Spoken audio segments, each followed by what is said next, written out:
Welcome to Nachtmeier Witness. Some nights feel wrong before anything happens.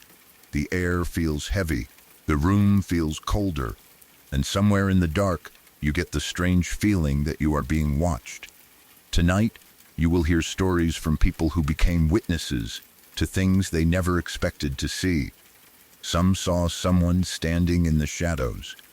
Some heard voices with no one nearby. Others found themselves in places that did not feel real at all. Before we begin, leave a comment and tell me where you are listening from tonight. And if you enjoy true scary stories with a slow, dark atmosphere, subscribe to Nachtmeier Witness. Get comfortable. The night has already begun. It happened in 1993 in a dusty little town in the south, the kind of place where the heat sits heavy on the roads and the dirt seems to hold every secret people try to bury. Even now, when I think about it, the story feels like something that should sound exaggerated. It has all the pieces of a nightmare: a dirt road, a creek, a young marriage already cracking, a man with a gun, and an old freezer hidden in the woods with a brand new lock on it. But the part that makes it so frightening is that it does not feel exaggerated at all. It feels real in the worst way. My sister was riding in a car with her first husband, Wesley, when he pulled off onto what looked like an ordinary dirt road. At the time, they had only been married for a few months. They were still supposed to be in that early part of marriage where people believe they can fix things, where every fight is explained away as stress, youth, or misunderstanding. But even then, things between them had already started going wrong. I was young at the time, but I still remember Wesley clearly. He was the kind of man people noticed right away. He had energy that filled a room before he even spoke. Not calm energy, not safe energy. Something wild and restless, like he was always performing for someone, even when nobody had asked him to. He could make people laugh. He knew how to act charming. He had the kind of confidence that made people pay attention. And when you are young, that kind of confidence can be mistaken for strength. He looked fun. That was part of the danger. I remember him jumping over the back of one of my mom's dining room chairs just to sit down. He did it like it was nothing, like some cool high school kid swinging into a desk chair. Those chairs were tall, taller than my head at the time, so it looked almost ridiculous. But Wesley made things like that look effortless. He had the jokes. He had the mustache people remembered. He had that mullet that fit the time perfectly. His tight Wranglers and cowboy boots made him look older than his 23 years, like he was already halfway into some legend he had built for himself. From the outside, he looked like somebody with a future, or at least somebody who knew how to make people believe he did. That is what makes people like Wesley so dangerous. They do not always look cruel at first. They do not walk into a room wearing their worst self on their face. Sometimes they look funny, handsome, exciting, and full of life. Sometimes they are the person everyone laughs with at dinner. Sometimes they are the person who can make a room feel alive. And because of that, people overlook the other things: the temper, the control, the way the charm can turn sharp, the way the smile can disappear too quickly. My sister had needed the charming version of him at first, or maybe she had wanted to believe that version was the real one. They had been fighting a lot since they got married, but she still wanted the relationship to work. That is how it often happens. One person keeps trying to hold the marriage together while the other person is already turning into something darker. One person keeps hoping the bad parts will calm down, that the anger is just stress, that the cruelty is just immaturity, that the wildness is only youth, and with enough love, time, or patience, the person will become better. Maybe she thought Wesley would settle down. Maybe she thought marriage would change him. Maybe she believed the man who made people laugh was still stronger than the man who made her afraid. But that night, whatever hope was left between them went cold. He pulled the car over near a creek and asked her to walk with him. On another night, with another man, that would not sound dangerous. A husband asking his wife to walk near a creek could be a peaceful thing, maybe even romantic. A quiet dirt road, the sound of water somewhere nearby, trees around them, and a chance to talk without anyone else around. If you look at it from far away, it almost sounds harmless, but danger often begins inside harmless-looking things. A walk can be a trap if the person leading you already knows where he wants to take you. My sister got out of the car and walked with him. At first, she may have thought this was his way of cooling down. Maybe he wanted to talk. Maybe he wanted to apologize. Maybe this was one of those moments after too much fighting where both people are tired and one of them finally says, "Let's go somewhere and talk." She needed that conversation. Or maybe she thought she did. They walked near the creek for a while. The dirt road was behind them. The car was behind them. The normal world was behind them. Around them were trees, brush, water, and that strange quiet you only get in places where there are no witnesses. A place can be beautiful and still feel wrong when you realize nobody would hear you if your voice changed. That is the thing about creeks and woods and empty roads. They can make a person feel hidden, and hidden is not always safe. My sister talked with him for quite a while. She probably thought they were discussing their problems. Maybe she hoped this strange little walk would become one of those turning points people talk about later. Maybe they would go back to the car calmer. Maybe he would admit he was wrong. Maybe they would drive home and things would be different. But the walk was never about fixing anything. It was about control. At some point, Wesley came up behind her and hugged her. A hug from behind should feel intimate. It should feel warm. But when the person behind you is dangerous, that kind of closeness becomes terrifying.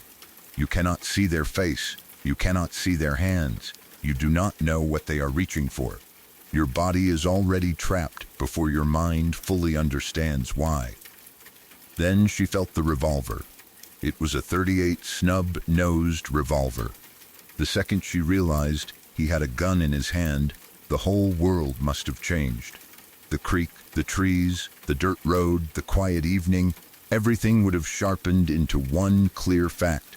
She was alone with him, and he had brought her there with a weapon. She asked him, "What do you have your gun for?" That question is terrifying because it still contains a little bit of hope. It is the kind of question someone asks when they already know something is wrong but are still begging reality to turn back into something normal. She must have wanted him to laugh it off, to say he forgot it was there, to say it was for protection, to give any answer that would make the moment less horrifying. But he did not give her that. Instead, he whispered in her ear. That detail is colder than yelling would have been. A person shouting can be out of control. A person yelling threats can be wild, messy, full of rage. But Wesley did not need to shout. That whisper meant he was calm enough to scare her on purpose.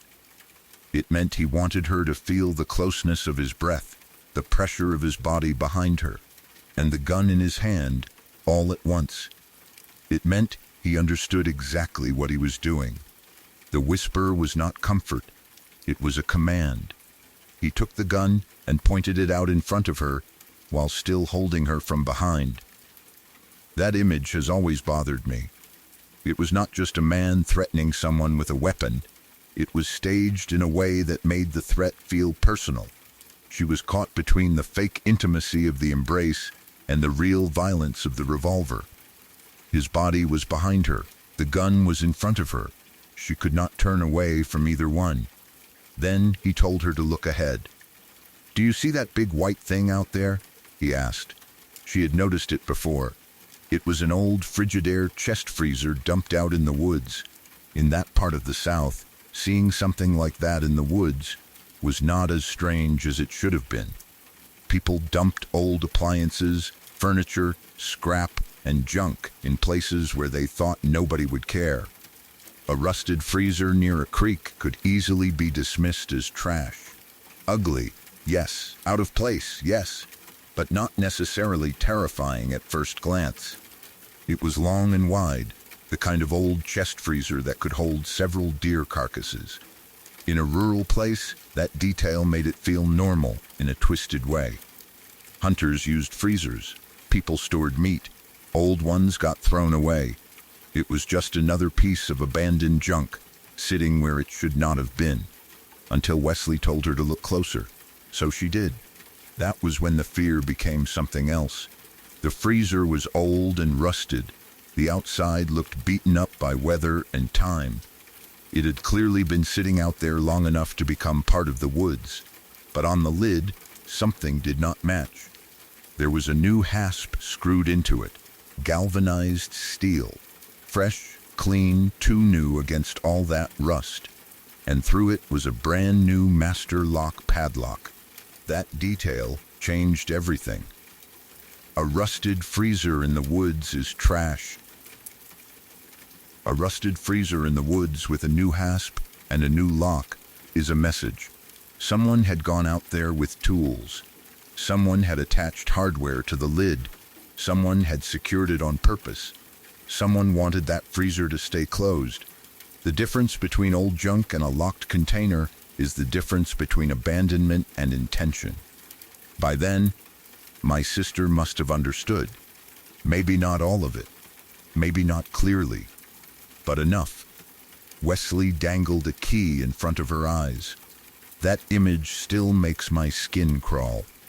A key swinging in front of her face, while his arm held her from behind, and the revolver stayed in his hand. He was showing her more than a key. He was showing her that the freezer was not random. He was showing her that he had access to it. He was showing her that the lock belonged to him, or at least that he wanted her to believe it did. He had brought her there to see it. That is what makes the whole thing so monstrous. This was not a threat shouted in the middle of an argument. This was not a careless sentence thrown out in anger. He had chosen the place. He had walked her to it. He had brought the gun. He had shown her the freezer. He had shown her the lock. He had shown her the key. Every part of it felt planned, or at least carefully used in the moment to break her sense of safety. Then he told her what he wanted her to understand. Now, if you ever even think about leaving me, sweetheart, that's where you'll end up. And I'm not even sure I'll kill you before leaving you there. That sentence is the kind of thing that does not leave a person. It is not only a threat, it is a picture placed inside the mind. It is fear turned into a location, a destination, a locked object in the woods. He was not simply saying he would hurt her. He was showing her where. He was giving shape to the threat, making it real enough that she could see it, smell the rust, hear the creak, and imagine the lid closing. That is a different kind of cruelty. It was not enough for him to scare her in the moment. He wanted the fear to follow her afterward. He wanted her to think of that freezer whenever she thought of leaving. He wanted the image to rise in her mind every time she questioned him. Every time she packed a bag in her thoughts. Every time she imagined a life without him. That is what control looks like when it becomes terror. It is not always bruises or shouting. Sometimes it is a calm voice beside a creek. Sometimes it is a whisper in the ear. Sometimes it is a key dangling in front of your eyes. Sometimes it is an old freezer in the woods with a new lock on it. My sister divorced him after that. There was no waiting around to see if he would change. No trying to explain it away. No telling herself he had only been drunk or angry or dramatic. What happened by that creek was clear enough. He had shown her the truth of what he was capable of, and she believed it. That belief saved her. She moved in with my dad, who had a fortress made almost entirely of guns. That sounds extreme to some people, but in that part of the world, and in that family, It made a certain kind of sense. She needed somewhere Wesley would not come around. She needed a place where the threat of him could not easily follow. My dad's home became that place, and Wesley never came back. That should have been the end of the danger in her life, but it was not. Her next 4 husbands all had their own stories, and not the harmless kind. Each one came with something attached to him that made people shake their heads, lower their voices, or stop asking questions. One involved an entire SWAT team. That alone tells you the kind of life she ended up living. The danger did not vanish after Wesley. It only changed shape. It moved from one man to another, each time leaving a different kind of scar behind. But Wesley's story still stands out. Maybe because it was so controlled. He was not wild in the loud, sloppy way people sometimes dismiss as harmless trouble. He was not just some hot-headed young man losing control in a fight. He was the kind of man who could be charming in one room and terrifying in another.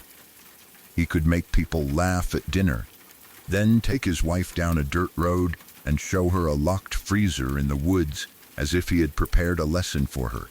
That is not ordinary anger. That is terror with patience. The whole scene feels built to stay in her memory forever.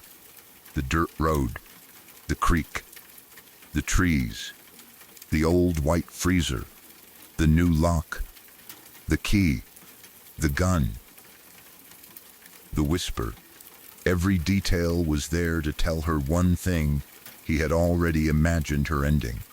That is what makes this story so creepy.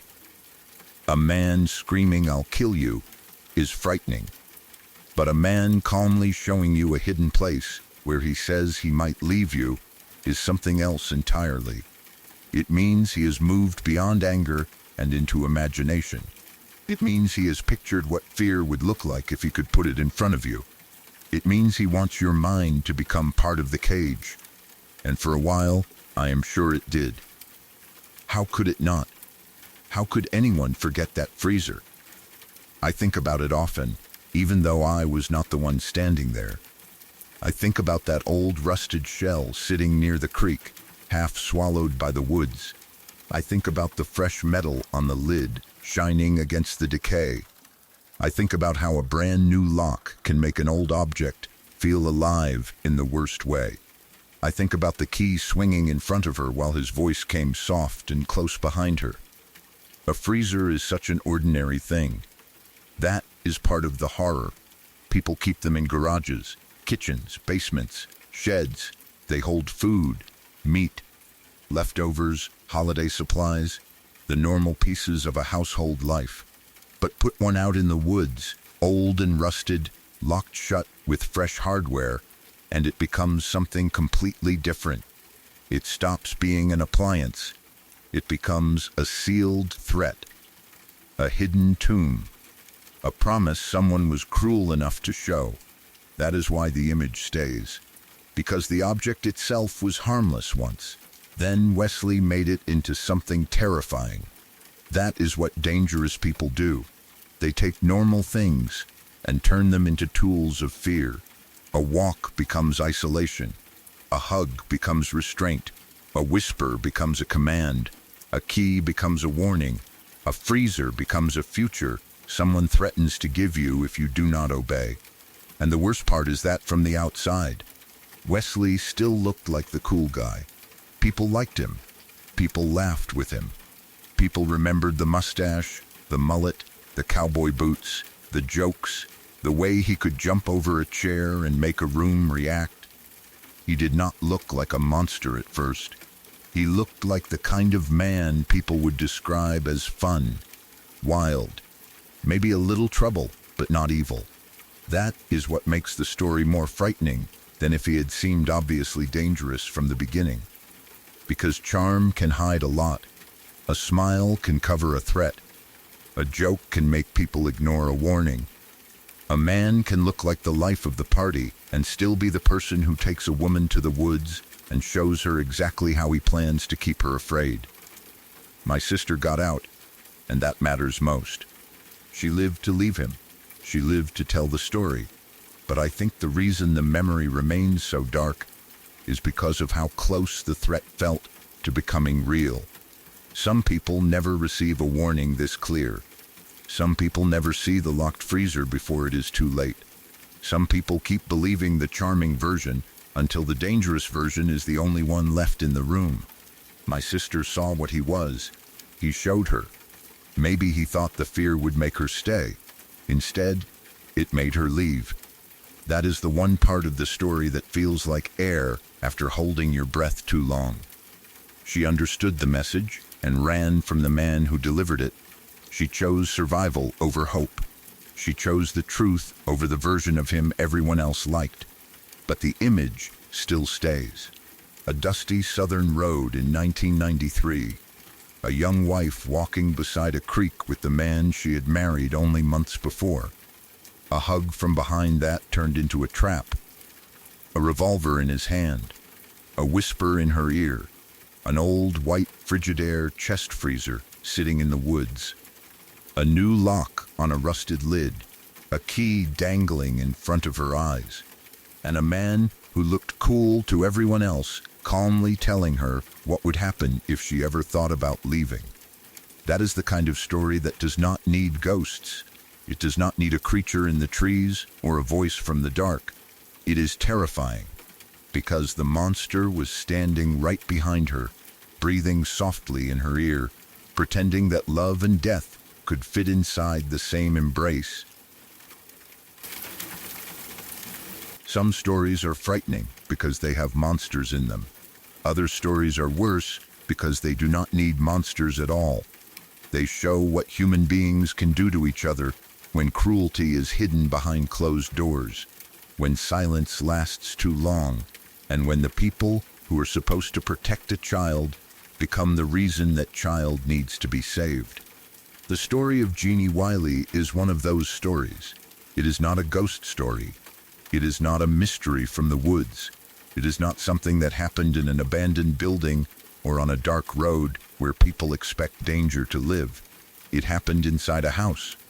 A normal house in Los Angeles, California, a place that, from the outside, may have looked like any other home. Walls, windows, doors, rooms, maybe neighbors nearby, maybe ordinary life moving around it like nothing was wrong. But inside that house, a child was growing up almost completely cut off from the world. That is what makes the story so disturbing. The horror was not loud. It was quiet. It did not come from something supernatural, moving in the dark.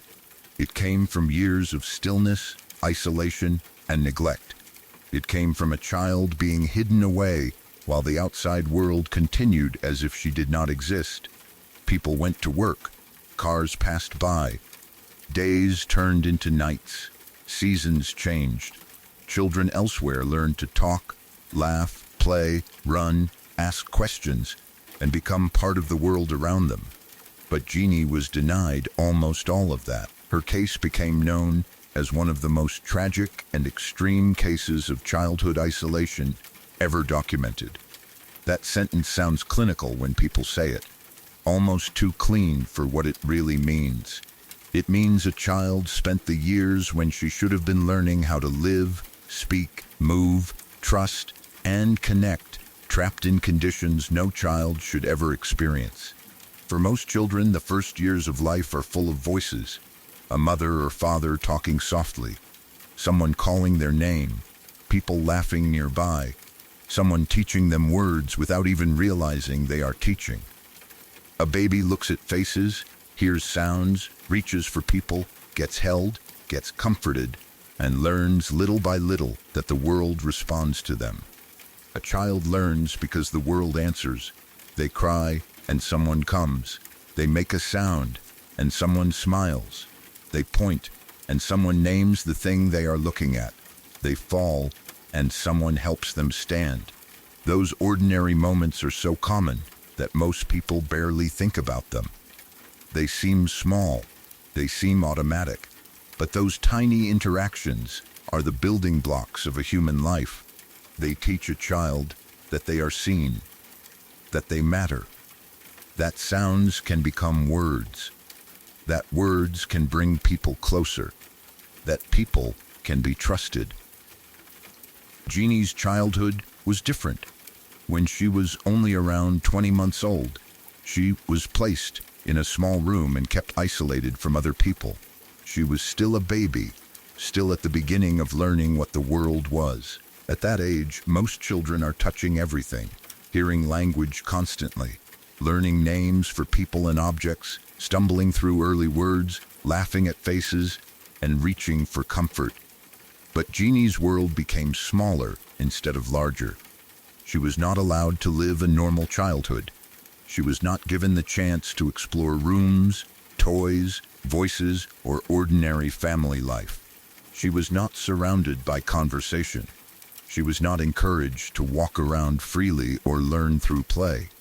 She was kept away from the very things that help a child become a person who can understand the world. For years, her life was almost completely hidden. That is the part that feels hardest to imagine. Not one bad day, not a week, not even a few months. Years, a child's life passing in a small, closed world, while the outside world remained close but unreachable. Los Angeles was outside. Streets, schools, stores, children, parks, sunlight, voices, movement, all of it existed somewhere beyond those walls. But to Jeannie, the world was reduced to confinement. Her living conditions were heartbreaking. She spent most of her time restrained. She had very limited movement. She received very little stimulation from the outside world. No normal play, no normal learning, no normal conversation, no real freedom to move around like a child should. Her body and mind were trapped at the exact time they should have been growing through experience.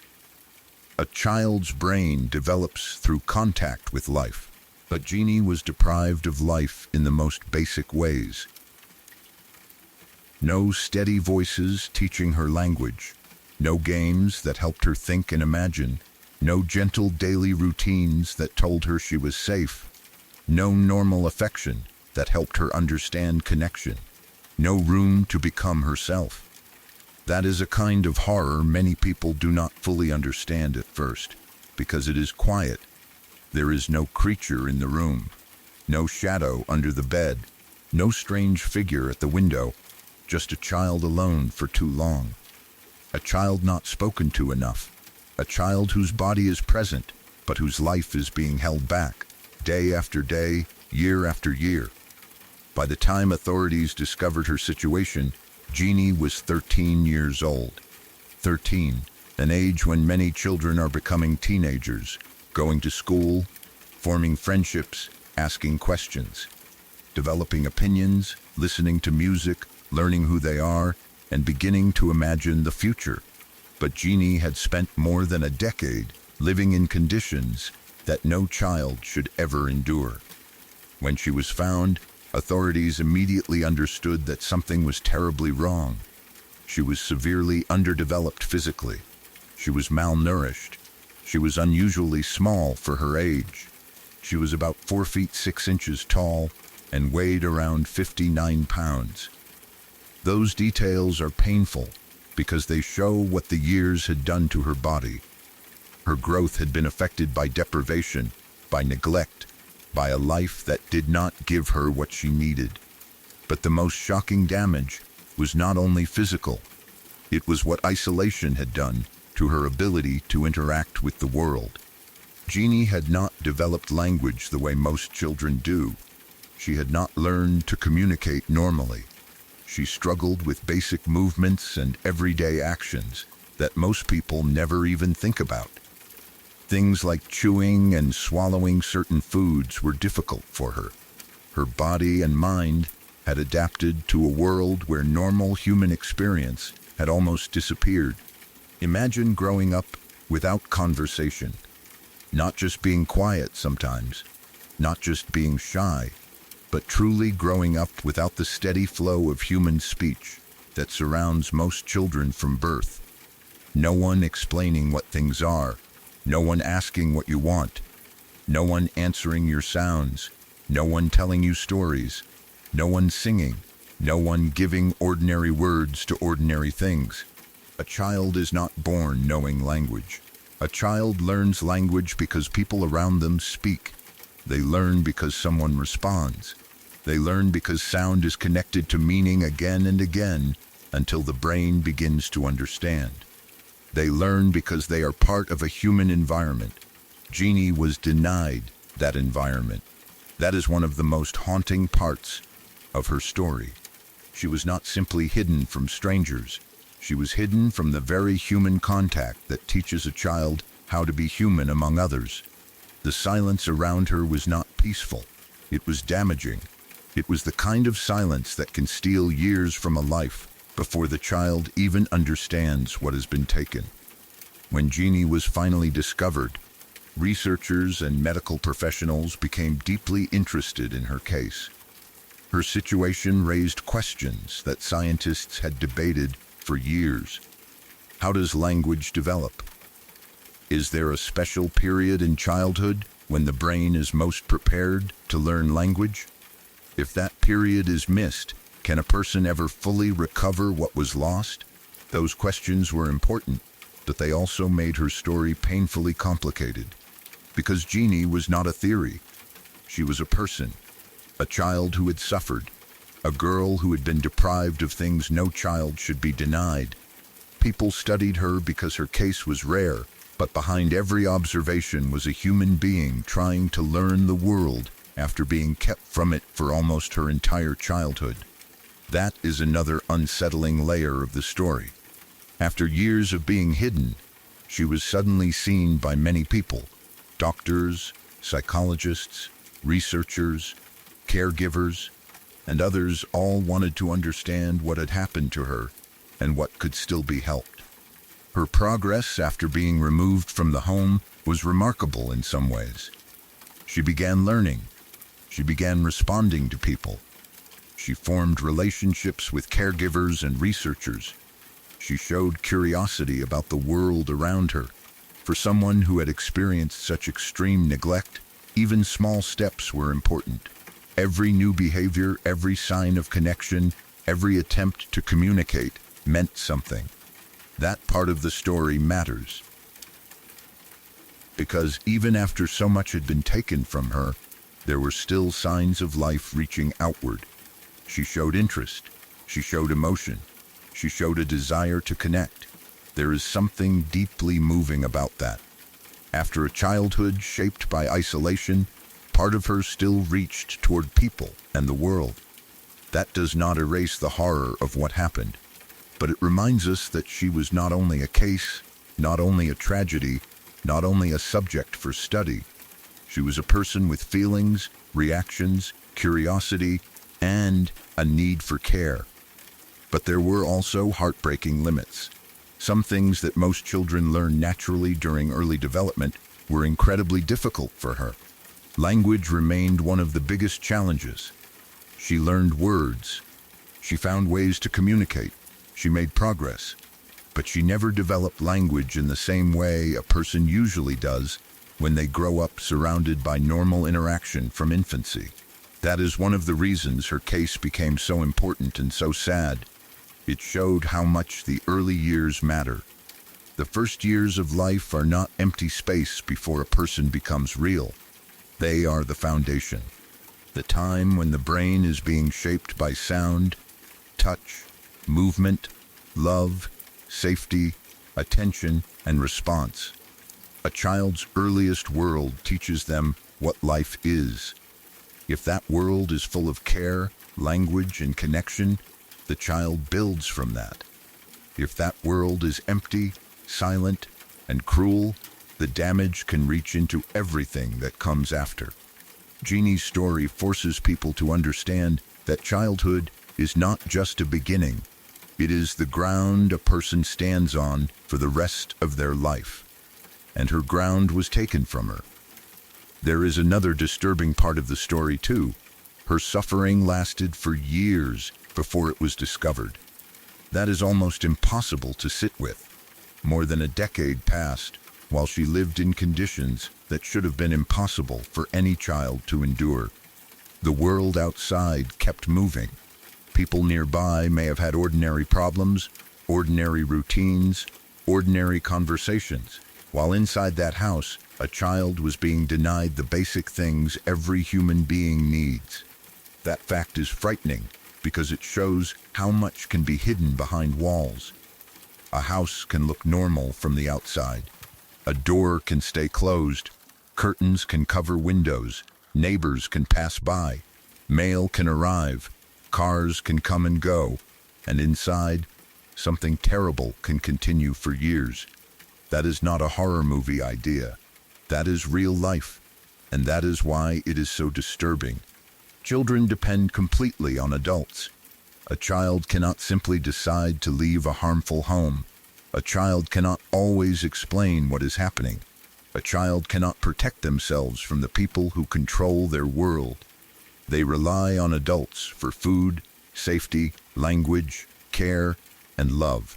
When adults fail that responsibility, the consequences can be devastating. In Jeannie's case, the failure was almost unimaginable. Her story makes people ask questions that do not have easy answers. How much of who we are depends on early experience? What happens when a child is denied love, communication, and freedom during the years when those things matter most? How much can a person recover after losing years that can never be returned? Those questions are haunting because they are not abstract when you attach them to a real child. They belong to Jeannie. They belong to her silence, her small body, her delayed speech, her struggle to move through a world she had not been allowed to know. People often want stories like this to have a clear ending. They want rescue to mean healing. They want discovery to mean everything gets better. They want the child to be saved, loved, repaired, and given a new life where the past slowly disappears. But real life is not always like that. Jeannie's story did not have a simple magical recovery. The damage caused by years of isolation and neglect could not vanish just because she was finally removed from that environment. Being found was not the end of the pain. It was only the beginning of a different life, one shaped by recovery, study, care, limitations, and uncertainty. That is one of the saddest truths in the story. Rescue matters. But rescue does not return the stolen years. A child who missed early language cannot simply be handed those years back. A child deprived of normal movement, care, and affection cannot instantly become the child she would have been. The body remembers. The brain remembers. Development remembers what it did not receive. And yet, Jeannie's story is not only about what was taken from her. It is also about what remained. She responded to kindness. She showed curiosity. She formed attachments. She reacted to the world with interest after being kept from it for so long. Those signs do not make the story less tragic, but they make her more human in the way people should remember her.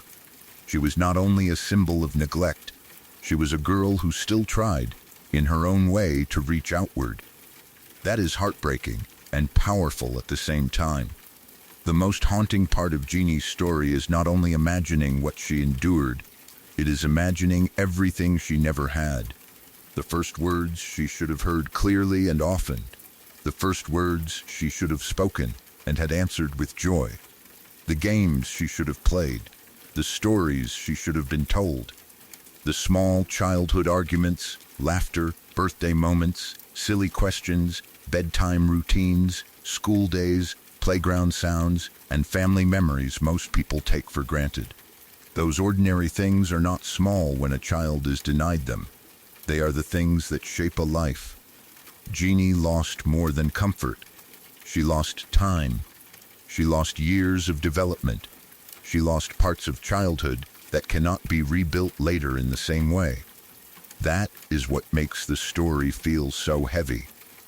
The horror is not only in what happened inside that room. It is in the empty space where a normal childhood should have been. A child's life should expand. Hers was narrowed. A child's world should fill with words. Hers was kept quiet. A child should be seen. She was hidden. That is why her story remains one of the most tragic examples of childhood neglect ever recorded, not because it involves anything supernatural, not because there is a mystery to solve, not because it has the kind of horror people watch for entertainment. It is remembered because it reveals how deeply a human being can be affected when the most basic needs are withheld.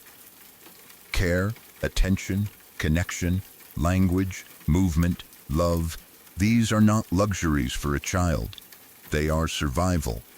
They are development. They are the foundation for becoming a person who can understand and trust the world. When those things are taken away, the effects can last forever. The scariest part of Jeannie Wiley's story is that it happened in silence. It happened slowly, behind walls, over years. There was no monster hiding under a bed. There was no ghost in the hallway. There was only a child who needed the world and was kept from it. That is a different kind of horror, and in many ways it is worse, because it is real. It reminds us that the most frightening places are not always dark forests or abandoned houses. Sometimes the darkest place is a closed room inside an ordinary home. Sometimes the most terrifying sound is not a scream, but the absence of voices for a child who should have been surrounded by them. Jeannie's story is a reminder that childhood is not just a stage people pass through. It is where a person begins becoming who they are. And when that beginning is damaged, the consequences do not simply disappear. They echo through the body, through language, through memory, through everything that comes after. That is why her story still haunts people.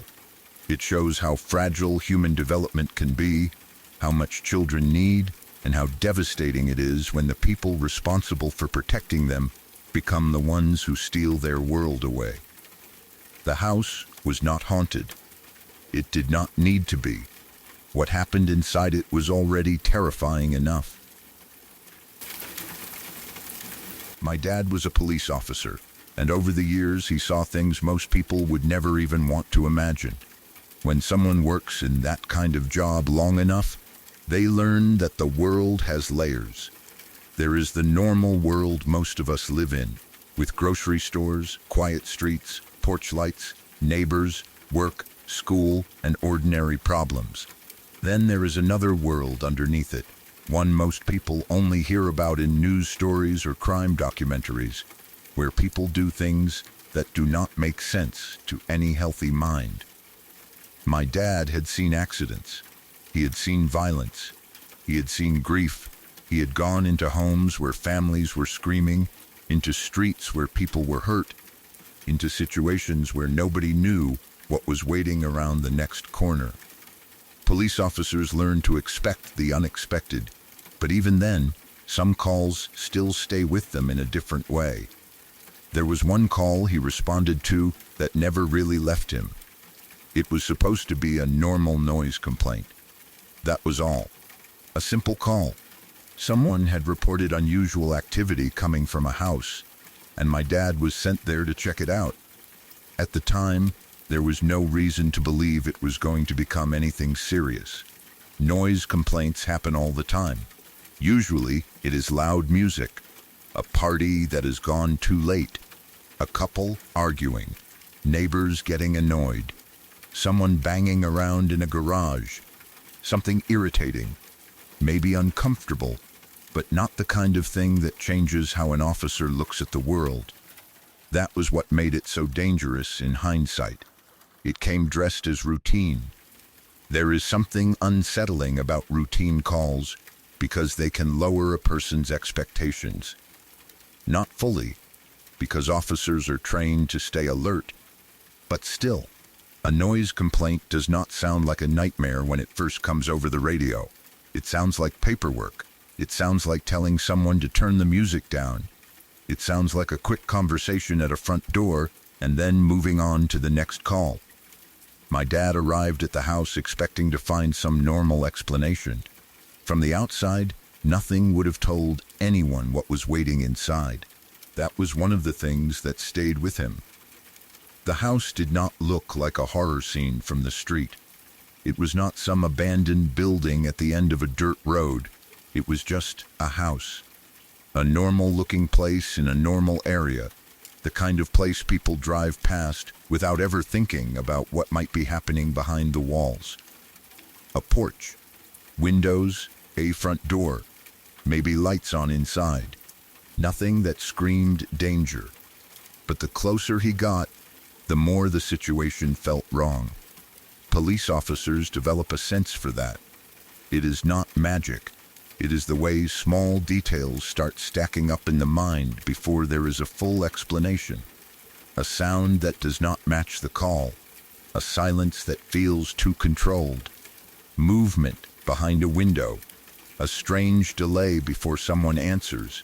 A feeling that the story given to dispatch does not match what is happening on scene. Whatever it was, my dad knew something was off. Still, he had to go in. That is the part people forget. Police officers do not get to pause the world and wait until they understand everything. They walk toward doors other people call about, from a safe distance. They step into places where the people inside may be drunk, angry, scared, unstable, armed, or hiding something.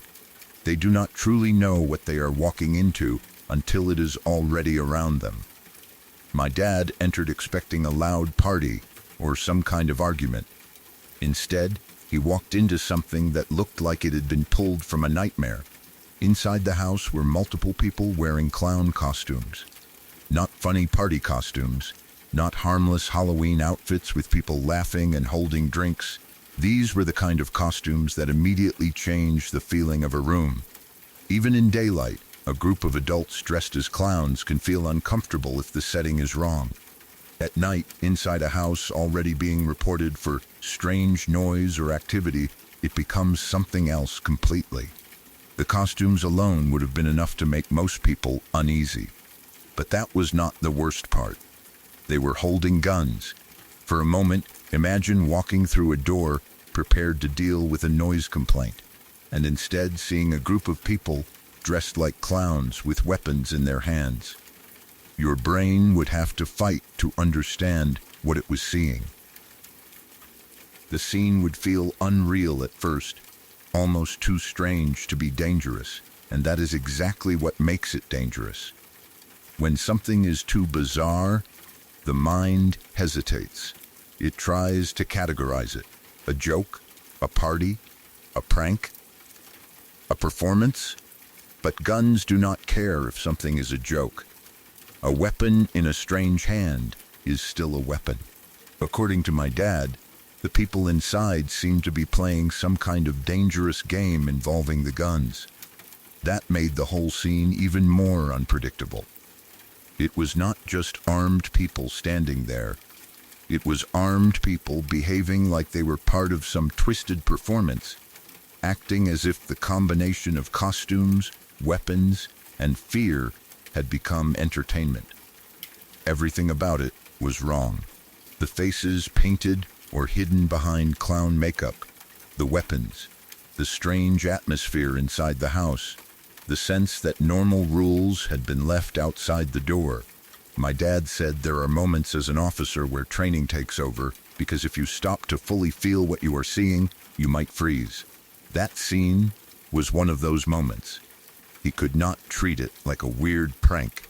He could not assume it was harmless. He had to treat it as dangerous because one wrong movement, one unstable person, one finger on a trigger could have turned the room into something much worse. The people inside did not seem to understand, or maybe did not care, how disturbing it looked from the outside. That part is chilling to me. A normal person caught in a room like that would immediately try to explain. They would say it was a costume party, a film project, a mistake, anything to lower the tension. But from what my dad described, the whole mood was off. It had the feeling of people who had already stepped too far into something and no longer understood how insane it looked to anyone else. Later, My dad discovered that the scene was connected to a live stream on the dark web. That detail made the whole situation feel even colder, because then it was not only a strange scene in a house, it was a performance for people somewhere else. Unknown viewers, hidden screens, an audience that was not in the room but was still somehow part of what was happening. That is what made it deeply disturbing. When people create dangerous situations for an invisible audience, the line between acting and reality can become thin. Too thin. You do not know what is being performed. You do not know what is planned. You do not know what the viewers are expecting. You do not know whether the people in the room are trying to scare each other, scare the audience, or go further. That unpredictability is what made it terrifying. Because a person willing to mix weapons, costumes, and disturbing behavior for hidden viewers is already outside the normal boundaries most people live by. And when someone has crossed those boundaries, you cannot assume there is a line they will not cross next. As officers began taking control of the situation, things became even more disturbing. The people inside were arrested. The weapons were secured. The house was searched. On paper, that sounds like procedure, but imagine what that search must have felt like after what they had already found downstairs. Once you walk into a room full of armed people in clown costumes, every closed door in the house becomes a question. Every hallway feels like it might lead to something worse. Every room has to be approached with the understanding that the house has already proven it is not normal. Then officers discovered 4 young women upstairs. They were reportedly naked and restrained. That discovery changed everything. What had started as a noise complaint had turned into something much darker. The clown costumes and guns were no longer just disturbing on their own. They became part of a larger horror inside the house. There were people upstairs who may have been in serious danger, trapped in a situation that could have gone further if nobody had called. If nobody had responded, if the officers had treated the complaint like nothing. I do not want to turn those women's suffering into something graphic. They were real people, not props in a scary story. But the fact that they were found that way is enough to understand the weight of what my dad had walked into. This was not just strange behavior. This was not just a dark online performance. There were victims in that house. People who needed help. People who may have been waiting for someone outside those walls to notice something was wrong. The thought of what could have happened if nobody had responded is terrifying. A neighbor's complaint may have saved lives. That is something my dad thought about afterward. Someone heard something unusual and called it in. Maybe they were annoyed. Maybe they were scared. Maybe they did not know what they had heard, but they called, and because they called, officers went to that house. Without that call, who knows how long it would have continued? Who knows what the people downstairs were planning? Who knows what the live stream audience had already seen or expected to see next? That is the kind of question that can stay with an officer for years. My dad had dealt with dangerous situations before. He knew police work was not safe. He knew any call could turn bad. But this one affected him differently because of how random and unreal it felt. It was the contrast that got to him. 1 second, he was responding to a routine complaint. The next, he was standing in a house with armed people dressed as clowns, trying to understand how a normal-looking home had become the setting for something so disturbing. The human mind is not prepared for moments like that. It is one thing to respond to a known emergency. If dispatch says there is a violent situation, you arrive ready for violence. If dispatch says there is a robbery, you know you may face weapons. If dispatch says someone is being held against their will, you already know the house may contain victims. But a noise complaint does not prepare you for that. That is why the memory stuck. Because the door opened onto something no one expected. I think the clown costumes made it worse in a very specific way.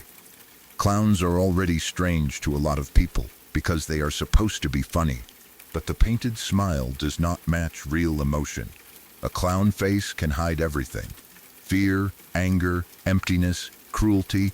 When someone wearing that kind of costume is holding a gun, the wrongness becomes almost overwhelming. The costume turns the person into something half human and half mask. You cannot read them properly. You cannot tell what they are thinking.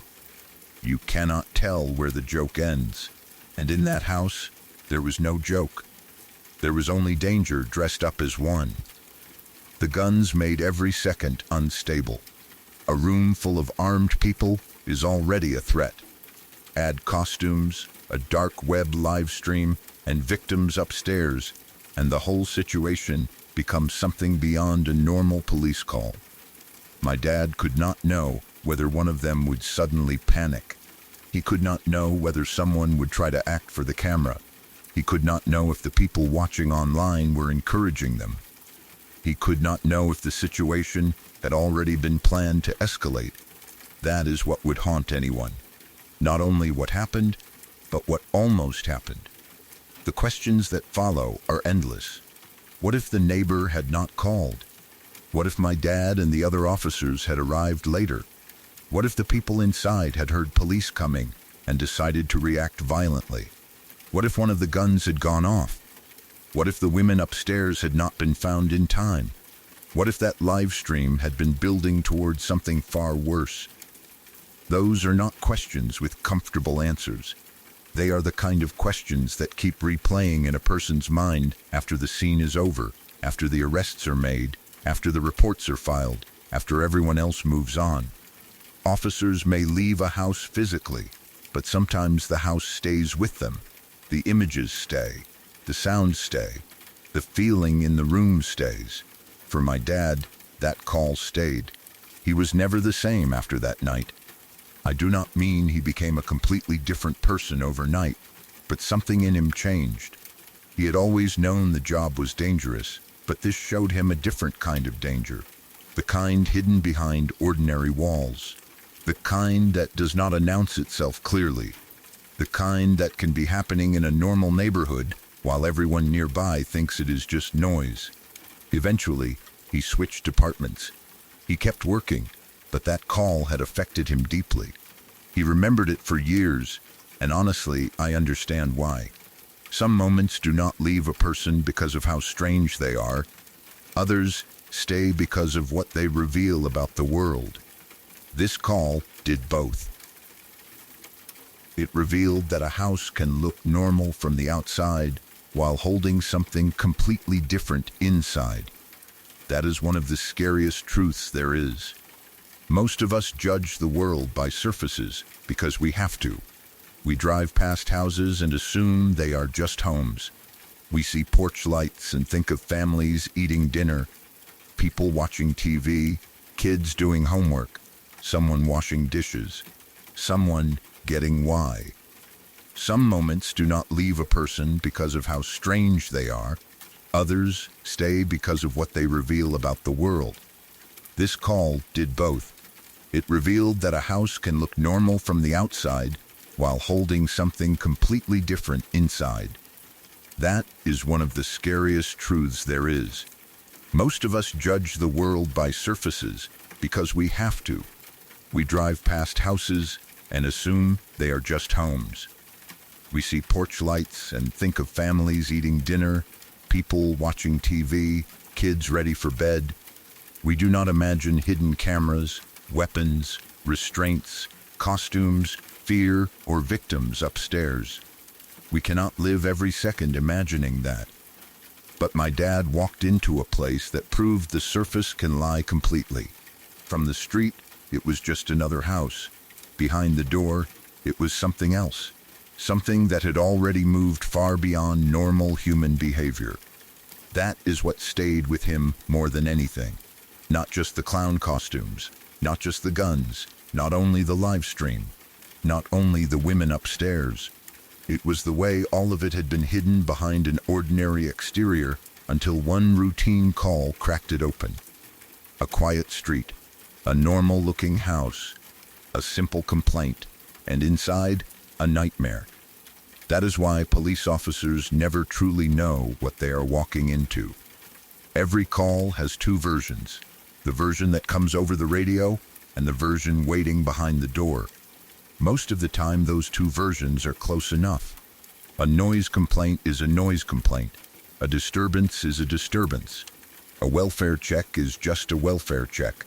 But sometimes the call is only the smallest visible part of something much larger. Sometimes the noise is only what escapes through the walls. That thought has always disturbed me. The neighbor did not see the whole horror. They only heard enough to call. The street did not know what was inside. The house did not look different from any other house. The people passing by had no idea.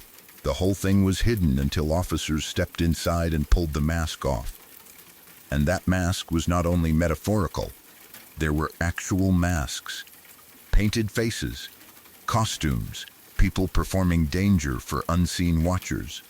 My dad told the story in a way that made it clear he did not want to exaggerate it. He did not need to. The truth was already disturbing enough. A normal call turned into armed people in clown costumes. A dark web live stream. Victims found upstairs. A scene that began as noise and ended as something that could have been far worse. That is real horror. Not ghosts. Not monsters. Not something supernatural in the hallway. Just real people doing things that make you question how normal the world really is. I think that is why it affected him so deeply. He had spent years understanding that people could be violent, cruel, desperate, and unstable. But this was not only violence. It had ritual in it. Performance, costumes, an audience, weapons, control over others. It was like walking into a place where normal rules had been replaced by something hidden and rotten. And he had gone there expecting to tell someone to keep it down. That contrast is almost impossible to shake. Imagine carrying that into every call afterward. Every normal house becomes a little less normal. Every noise complaint gets a little more attention. Every closed door becomes more than a door. Because once you have seen what can be hidden behind an ordinary front entrance, you cannot fully go back to believing appearances the way you did before.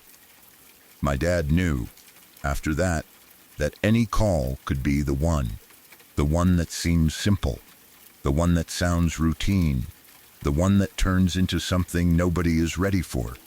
That night reminded him that danger does not always look dangerous from the street. Sometimes it waits behind curtains. Sometimes it hides behind walls. Sometimes it is broadcast to people no one can see. Sometimes the people inside are not only dangerous, but performing danger, feeding off the idea that someone is watching. And sometimes the first sign anyone gets is a neighbor hearing something strange and deciding to make a call. That call mattered. It may have changed what happened in that house. It may have saved the women upstairs. It may have stopped whatever the people downstairs were building toward. But even with the arrests, even with the scene secured, even with the victims found, the memory did not become easy. Some memories do not soften just because the immediate danger ends. They stay sharp because they show how close the world came to something worse. For my dad, that house became one of those memories. A door opening, clown costumes, guns, a dangerous game, a hidden live stream, a search upstairs, 4 young women found restrained, and the terrible realization that all of it had been sitting behind a normal-looking house while the rest of the street went on unaware. That is the part that makes the story so creepy to me. The house did not look like evil from the outside. It looked ordinary, and maybe that is where the real fear is. Because the most frightening places are not always abandoned buildings, dark forests, or empty roads. Sometimes they are houses that look just like every other house. Sometimes they have lawns, windows, porches, and neighbors close enough to hear noise, but not close enough to know the truth. Sometimes they sit quietly in plain sight until one small complaint brings someone to the door. My dad went there for noise. He found something far darker. And after that night, he understood something that most people never have to learn directly. Every door has a world behind it. And sometimes, the world behind it is one you remember for the rest of your life. Nothing was stolen that night. Nobody was hurt. There was no broken window, no forced door, no muddy footprints across the floor, and no obvious sign that anyone had ever been inside the house. And somehow, that made it worse. Because if something had been missing, at least we would have had an answer. If a window had been smashed, if a lock had been damaged, if a stranger had been found hiding in a closet, the fear would have had a shape. It would have been terrifying, but it would have made sense. We could have said, someone broke in. We could have called it a burglary, a home invasion attempt, or a security failure. It would have been something real enough to point at. But that night gave us nothing clear. Only sounds, only timing, only the feeling that something happened inside our house while we were there, and yet we could not prove what it was. To this day, I still feel anxious about home security because of that night. It changed the way I think about being inside my own house. Before this happened, home was the one place where I could completely relax. A place where the outside world stopped at the door. A place where every sound had a normal meaning. The pipes, the walls, the floor settling, the refrigerator clicking on, the wind against the side of the house, the small noises you learn to ignore because they belong to your home. After that night, I stopped ignoring sounds so easily. Every unfamiliar noise became a question. Every small creak made me pause. Every door sound made my body react before my mind could explain it. Because once your house feels wrong one time, it is hard to make it feel completely right again. It happened late at night when my wife and I were coming home. Nothing about the evening seemed strange. We were not scared before we arrived. We were not expecting trouble. We were simply returning to our house like normal, probably tired, probably thinking about getting inside, locking up, and ending the day. That is what makes moments like this so unsettling. They do not always start with warning. They begin in the middle of ordinary life. You park, you walk to the door, you unlock it, you step inside. You expect the house to feel the same way it always does. We opened the front door and walked in. Then, I heard something. A door closing. Somewhere inside the house. I stopped immediately. The sound was not loud enough to be dramatic, but it was clear enough to make my whole body freeze. It was that specific sound a door makes when it shuts from inside a home. Not a random crack. Not the house settling. Not the pop of wood changing temperature. A door closing. My brain started fighting it right away. Maybe I imagined it. Maybe it came from outside. Maybe something shifted. Maybe air pressure moved something when we opened the front door. Maybe the sound was not what I thought it was. People do that when they hear something frightening inside their own house. They start negotiating with reality. They try to make the sound smaller, harmless, explainable, because the alternative is too big to accept in the first few seconds. Then I looked at my wife, and I knew. She had heard it too. We did not need to say anything at first. The look on her face told me everything. She had heard the same thing I had heard. That meant it was not just my imagination. It was not a half-heard sound my tired brain had turned into something else. Two people had walked into a house that should have been empty, and both of us had heard a door close somewhere inside. For a few seconds, we just stood there, The whole house felt different immediately. A moment earlier, it had been our home. Familiar, safe, normal. Now it felt like a place we had interrupted. Like something had been happening inside before we opened the door, and whoever or whatever made that sound had just reacted to our arrival.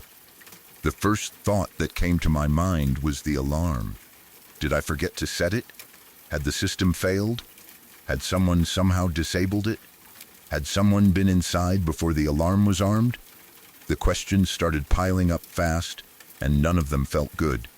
My wife and I had always talked about what we would do if we ever came home and thought someone was inside. We had a plan. Most people talk about plans like that casually, never really expecting to use them. It is one thing to say what you would do. It is another thing to stand in your entryway late at night after hearing a door close inside your supposedly empty home. But we followed the plan. We quietly backed out of the house. We did not turn our backs completely. We kept watching the doorway and the dark spaces beyond it. We were waiting for movement, a shadow crossing a hallway, a face appearing from a room, a person trying to run out past us. Anything, nothing moved. That almost made it worse. Fear changes your body quickly. 1 second you are tired and ready to go inside. The next, every nerve is awake. Your hearing sharpens. Your breathing feels too loud. The space around you seems to slow down. Every shadow becomes important. Every second stretches. The house is no longer a house. It becomes a series of possible hiding places. I went to my truck and grabbed my handgun. My wife took out her phone and started recording. The recording mattered to us because we wanted proof. We wanted to be able to look back and know exactly what had happened. If someone was inside, if anything moved, if we heard another sound, we wanted evidence. Fear can distort memory, but video is harder to argue with. Standing outside our own house, we shouted a warning into the darkness. We told whoever was inside that they had 15 seconds to show themselves. Otherwise, we were coming in. Those seconds felt incredibly long. We waited. Nothing happened. No voice, no footsteps, no sudden movement, no door opening, no person stepping out with hands raised, only silence. That silence had weight. It felt like the house was holding its breath. We waited longer than 15 seconds because neither of us wanted to rush into a dangerous situation. But after a while, with nothing happening, we decided to go inside. I entered first. My wife stayed behind me. We had already decided how to move through the house.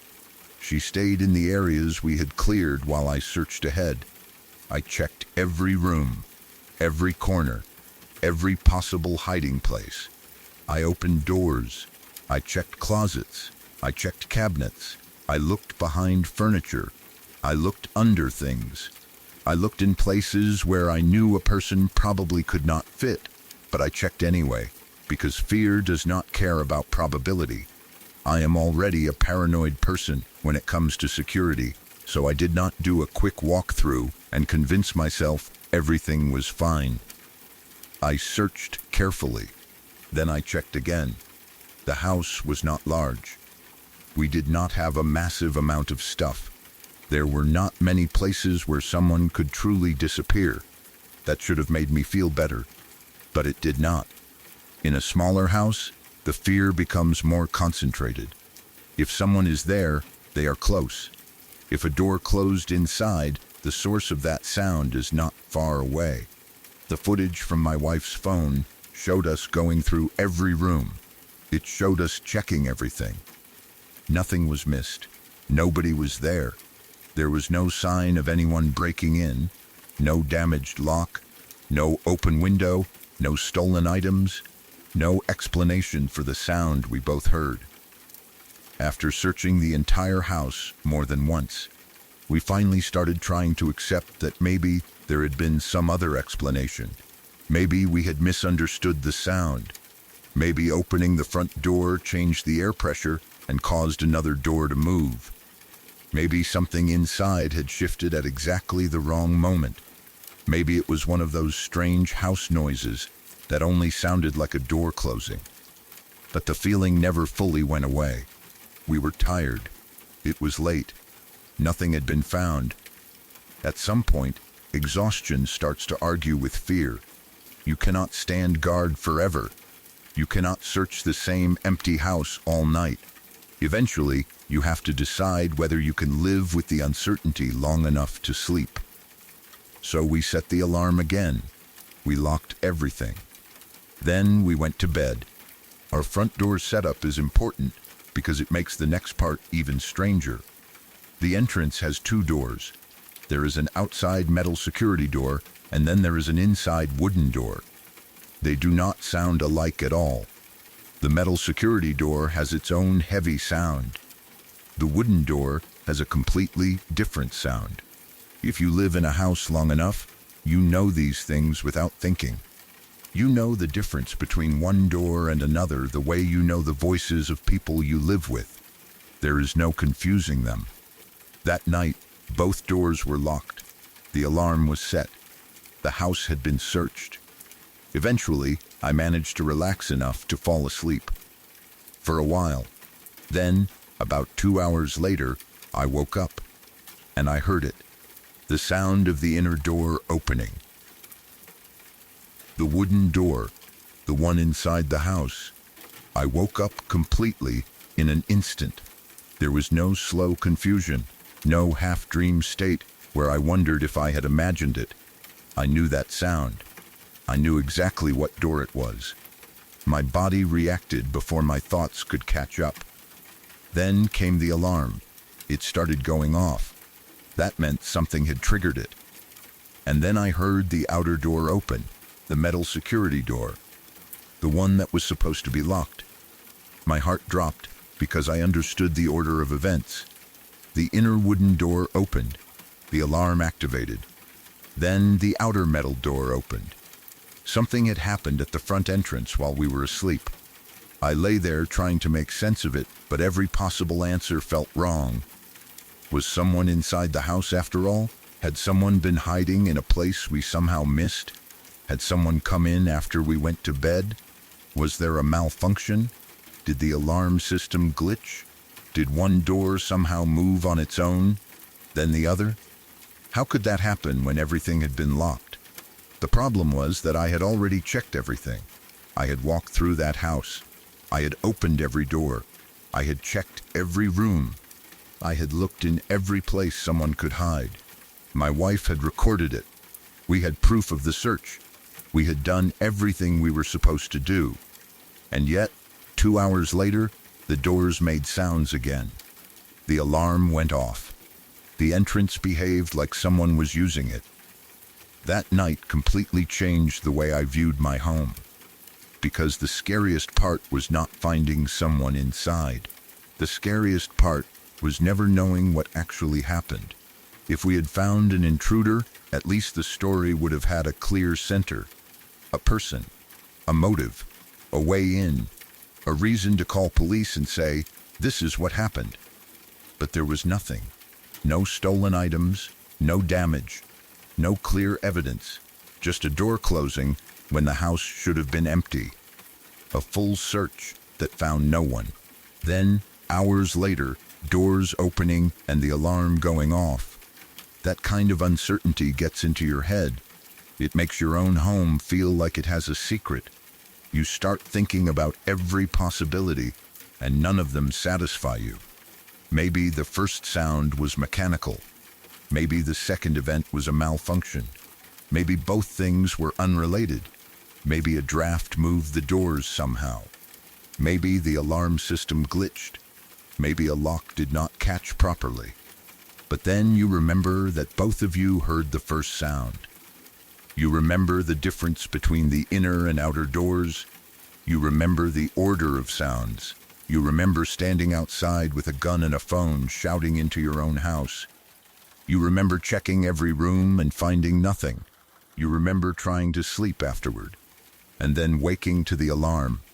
Even now, I think about that night whenever I hear something unusual in my house. A small noise in another room, a door shifting, a sound I cannot immediately identify. It does not matter how many times I tell myself there is probably a normal explanation. My body still remembers that night. It remembers the moment when the safe place suddenly did not feel safe. That is what people who have not experienced it may not understand. A house is not only walls and a roof. It is your sense of control, your safe place, the place where you can be tired, distracted, vulnerable, asleep. When something unexplained happens there, it does more than scare you for a night. It changes the relationship you have with the space. The hallway becomes something to listen to. The front door becomes something to check twice. The alarm becomes something you trust, but also something you fear hearing. Every normal sound has to prove itself normal again. I still do not know what happened that night. Maybe there is a logical answer. Maybe something mechanical failed. Maybe a lock was not fully engaged. Maybe the alarm system had an issue. Maybe the air pressure explanation somehow covers part of it. Maybe there was something we missed, even though I do not know how. But I know what I heard. My wife heard it too. That is the part I cannot ignore. Two people heard the same door close sound inside an empty house. Two people searched that house and found nobody. Then, 2 hours later, the alarm went off after the unmistakable sounds of the inner and outer front doors. Whatever the explanation is, it was enough to make me look at home security differently forever. Because sometimes fear is not about seeing a face in the dark. Sometimes it is about hearing a door move when no one should be there. Sometimes it is about searching every room, finding nothing, and still feeling like your house is not finished with you yet. And sometimes the worst ending is not discovering who was inside. It is never knowing whether anyone was there at all. I am a Christian, and what I am about to share is still one of the strangest and most terrifying experiences I have ever had. I have tried to explain it in normal ways. I have tried to tell myself that maybe fear made us see something differently. Maybe the darkness changed the shape of things. Maybe there was an animal, a person, or some strange natural explanation we never understood. I know how stories like this sound when someone else tells them. I know how easy it is to listen and think, maybe they were scared, maybe they imagined it, maybe they misunderstood what they saw. But I also know what that night felt like. And I know there was a moment in the forest when every person with me stopped trying to be brave and understood, deep down, that something was standing there that did not feel right. It started as a normal camping trip. A few days before it happened, some friends and I decided we wanted to get away for a while. Nothing dramatic. We were tired of the same routine, the same city noise, the same phones, the same stress. We wanted one night outdoors where we could sit around a fire, talk, eat, laugh, and forget about everything for a little while. We found a spot near a waterfall. It was not some completely isolated wilderness, hundreds of miles away from people. That was one of the reasons we felt comfortable going there. It was only a couple of miles from the city, close enough that we still felt connected to civilization. If anything went wrong, we thought help would not be far. If we got uncomfortable, we could leave. If the place felt unsafe, we could pack up and drive back. That kind of closeness makes people careless. You think because the city is nearby, the darkness cannot be too deep. You think because roads exist somewhere behind you, the forest cannot fully swallow you. You think because you still have phones, flashlights, tents, food, and a Bible, the night will remain under control. We had no idea how quickly a familiar place could start feeling different after dark. We went back home, gathered what we needed, and prepared for the trip. We packed tents, sleeping bags, food, flashlights, and all the normal camping supplies. We also brought a Bible. For us, it was not just another item in a bag. It meant something. It was comfort, faith, protection, and a reminder that we were not walking into the night empty-handed. When we returned to the waterfall, it was still daylight. That made everything feel harmless. The trees looked green and open. The water sounded peaceful. The air had that clean outdoor smell, and the whole place felt like exactly what we had been looking for. We set up the tents, gathered wood, and started a fire. By the time the sun was going down, the campsite looked warm and safe. At first, the night was perfect. The waterfall kept moving in the background, steady and calming. The fire cracked and shifted in front of us. Sparks lifted into the air and disappeared above the trees. We talked, laughed, shared food, and enjoyed the kind of peace that is hard to find when you are always surrounded by noise. For a while, it felt like nothing bad could reach us there. But the forest changes at night. It happens slowly at first. The sunlight fades. The spaces between the trees get darker. The sounds become sharper. The fire becomes smaller compared to everything around it. You start realizing that your whole little campsite is just a circle of light surrounded by a much larger darkness. The trees that seemed peaceful during the day began to look taller. The branches looked heavier. The shadows between them looked too deep. The waterfall, which had sounded relaxing earlier, started to feel louder, like it was covering up other noises we might have heard otherwise. Every crackle from the fire was normal, but every crack outside the firelight made us pause. Still, we were comfortable. We were together. We had friends, fire, food, tents, flashlights, and our faith. We thought nothing serious could happen. Then, around 2 a.m., everything changed. It began with a branch snapping somewhere in the darkness. A sharp crack, not close enough to see, but close enough to stop every conversation at once. Everyone went quiet. At first, nobody moved. We all listened. The fire kept popping softly, and the waterfall kept rushing behind everything. But beyond that, the forest felt still. A branch breaking in the woods does not always mean anything. Animals move around at night. Deer step on things. Raccoons climb. Wind drops old limbs. There are 100 normal reasons for a branch to snap, but something about that sound felt different. Maybe it was how sudden it was. Maybe it was the timing. Maybe it was the silence that followed. A few seconds later, we heard something else. A scream. It cut through the woods so sharply that it felt like the whole forest opened for 1 second and then closed again. It sounded like a deer, or at least that was the closest thing our minds could connect it to. But it did not sound like a normal animal noise. It was loud, raw, and disturbing. It did not last long, but it was enough to make every one of us feel the same cold shock. Then, everything stopped. The forest went completely silent. That was worse than the scream. When you are camping, you expect noise. Even at night, nature is not truly silent. There are insects, distant movement, wind in branches, animals shifting somewhere beyond the light.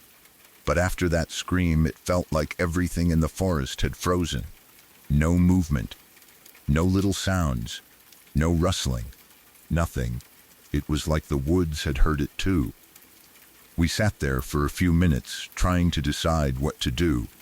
Part of us wanted to ignore it. Stay by the fire. Stay together. Tell ourselves it was only an animal and not our problem. That would have been the smart thing to do. Looking back, that is exactly what we should have done. But curiosity is dangerous when it mixes with fear. Someone said we should check it out. Someone else said maybe an animal was hurt. Another person said it was probably nothing, but none of us sounded convinced. The longer we sat there listening to the silence, the more it felt like the darkness was pulling at us. So we grabbed flashlights. 3 people stayed behind at the campsite. 4 of us went into the forest to see what had happened. I was one of the 4. The moment we stepped away from the fire, the feeling changed. The campsite had seemed small before, but once we left it, it became the only safe-looking place in the world. The firelight faded behind us. The tents disappeared between the trees. The voices of the others became softer, then almost gone. Our flashlights cut through the dark in narrow beams, showing only small pieces of the forest at a time.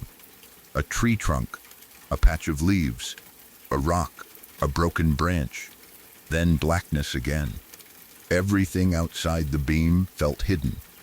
We followed the direction where the scream had come from. Nobody was talking much anymore. Our confidence from earlier had disappeared, and every step seemed too loud. Leaves crushed under our shoes. Branches brushed against our clothes. The waterfall sounded farther away now, but somehow also larger, like it was filling the silence behind us. After walking for a while, one of us stopped. There was something on the ground. Blood, not everywhere, but enough to make the situation feel real. This was no longer just a strange sound in the woods. Something had happened here. Something had been hurt. The sight of blood at night, under flashlight beams, in the middle of a silent forest, has a way of making your stomach sink. A little farther ahead, we found a dead elk. For a moment, we were not as shocked as we probably should have been. The scream we heard had sounded like an animal in distress, and now we had found an animal.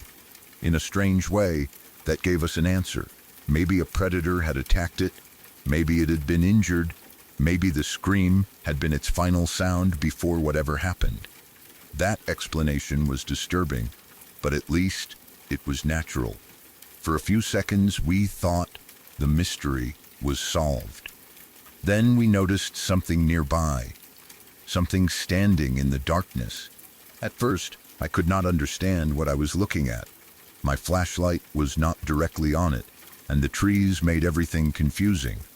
It was just a shape at first, a darker part of the dark, standing beyond the area where the elk lay.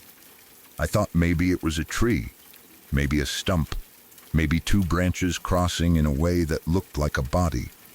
Then the shape became clearer. It looked upright, like a figure, like something standing on 2 legs. Nobody spoke. We all saw it at the same time, or close enough that the silence between us became heavy. The figure was tall, too tall.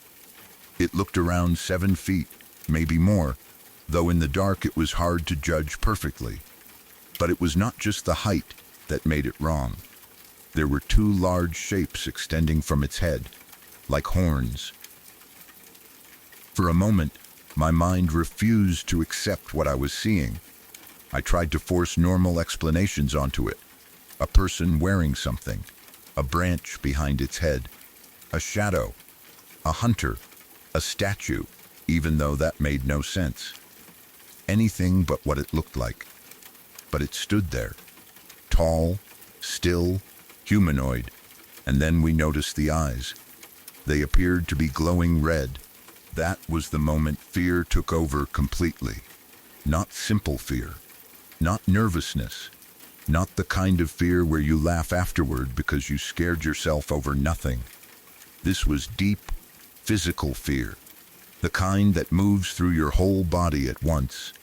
Every instinct I had told me that whatever we were looking at did not belong there, and we should not be close to it. The forest was silent around us.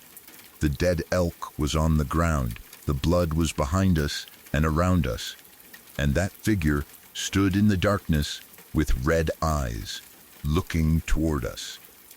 I remember how small my flashlight felt in that moment, how useless.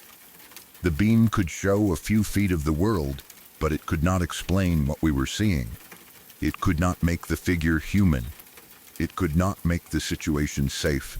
It could only shake slightly in my hand while my body tried to decide whether to run.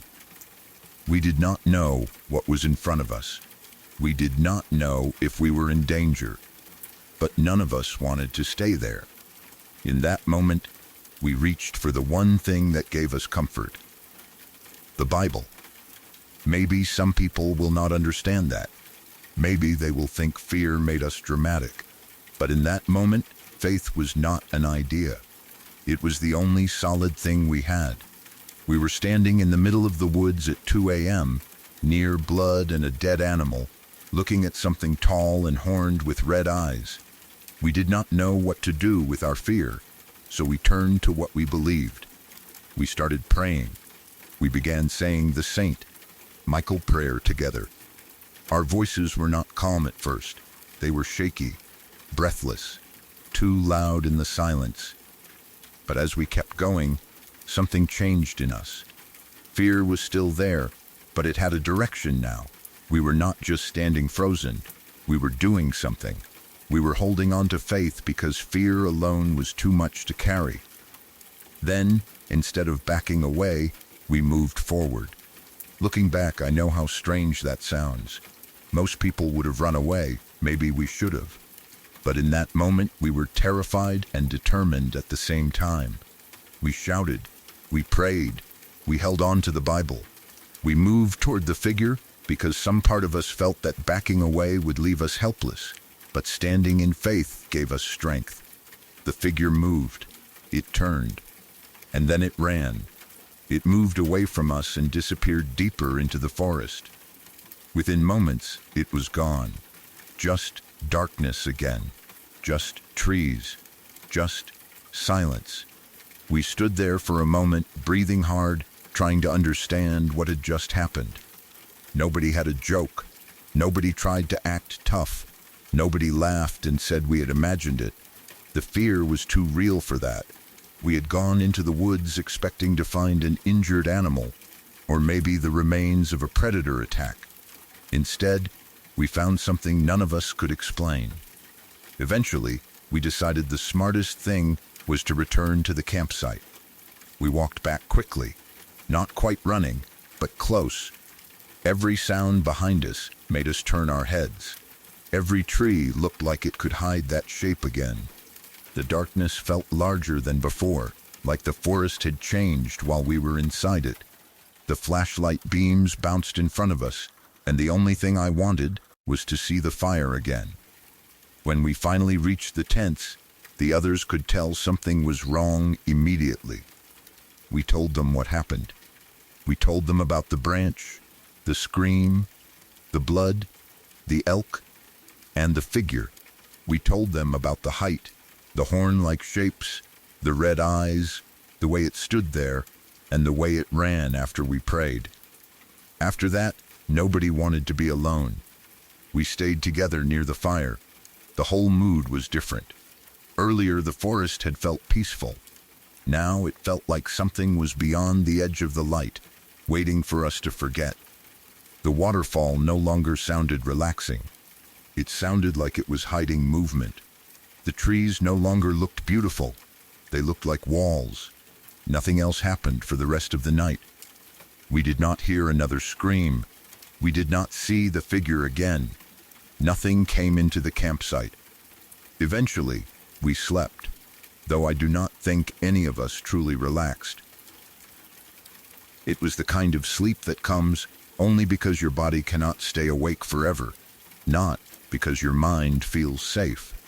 But the experience stayed with me. Even now, I think about that moment in the forest, the branch snapping, the scream, the silence that followed, the blood on the ground, the dead elk, the figures standing in the darkness, the horn-like shapes, the red eyes, and the way it turned and ran. I know there are possible explanations. Maybe fear affected how we saw things. Maybe the moonlight and flashlight beams distorted the shape of a person or an animal. Maybe someone was out there wearing something strange. Maybe there was an explanation we never found. But I also know what that moment felt like. I know the difference between being startled and feeling something deeply wrong. I know what it is like for a group of people to stop at the same time because they all feel the same dread. I know what I saw even if I cannot explain it perfectly. And as someone who believes in my faith, that night became one of the strongest reminders I have ever had that there are things in this world we do not fully understand. The forest looked different after that. A place that had seemed peaceful earlier suddenly felt full of unanswered questions. The same trees, the same waterfall, the same campsite, the same night air, but everything had changed. It was not just nature anymore. It felt like a place where something had stepped out from behind the normal world for a few seconds and then vanished again. Maybe some people will hear this and think we imagined it. That is fine. I understand why they would. But I was there. I felt the silence after the scream. I saw the blood. I saw the elk. I saw the shape standing in the dark, and I heard our voices shaking as we prayed. That is what I remember most. Not just the fear, but the feeling that we were being tested by something we did not understand. The feeling that our faith was the only thing between us and panic. The feeling that the darkness was watching us as much as we were watching it. I still do not know exactly what stood there with us in the woods that night. I do not know if it was a person, an animal, a trick of fear, or something stranger. But I know this. Before that night, I thought the scariest part of camping was being far from the city.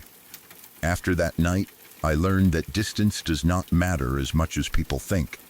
Because sometimes, you can be only a couple of miles from civilization and still feel like you have stepped into a place where the world is older, darker, and much less understood than you ever wanted to believe. The stories may be over, but some nights do not end when the video does. The people you heard tonight were not looking for fear. They were living normal lives until one moment changed the way they saw the world around them. Tell me in the comments which story stayed with you the longest.